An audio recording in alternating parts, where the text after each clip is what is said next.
बगलामुखी अष्टोत्तरशतनामस्तोत्रम्। ॐ ब्रह्मास्त्ररूपिणी देवी माता श्रीबगलामुखी चिच्चित्तिर्ज्ञानरूपा च ब्रह्मानन्दप्रदायिनी महाविद्या महालक्ष्मी श्रीमत्त्रिपुरसुन्दरी भुवनेशी जगन्माता पार्वती सर्वमङ्गला ललिता भैरवी शान्ता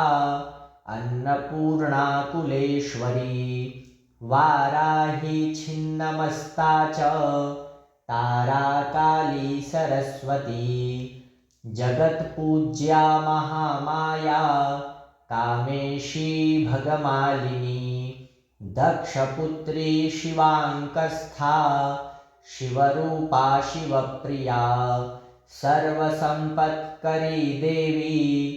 सर्वलोकवशंकरी वेदविद्या महापूज्या भक्ताद्वेषी भयंकरी स्तंभरूपा स्तंभिनी च दुष्टस्तंभनकारिणी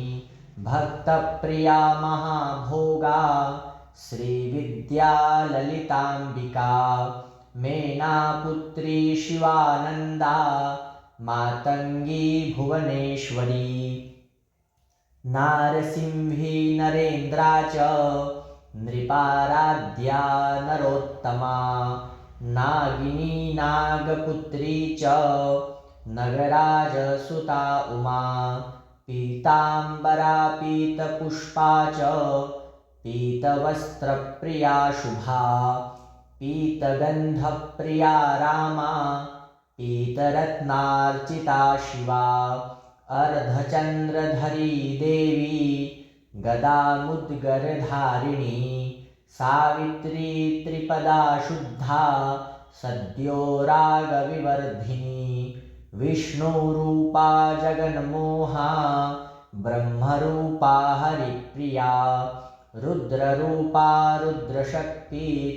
दिन्मयी भक्तवत्सला लोकमाता शिवा संध्या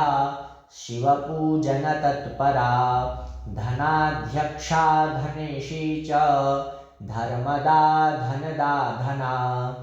चण्डदर्पहरी देवी शुम्भासुरनिवर्हिणी राजराजेश्वरी देवी महिषासुरमर्दिनी मधुकैटभहन्त्री च रक्तबीजविनाशिनी धूम्राक्ष दैत्यहन्त्री च भण्डासुरविनाशिनी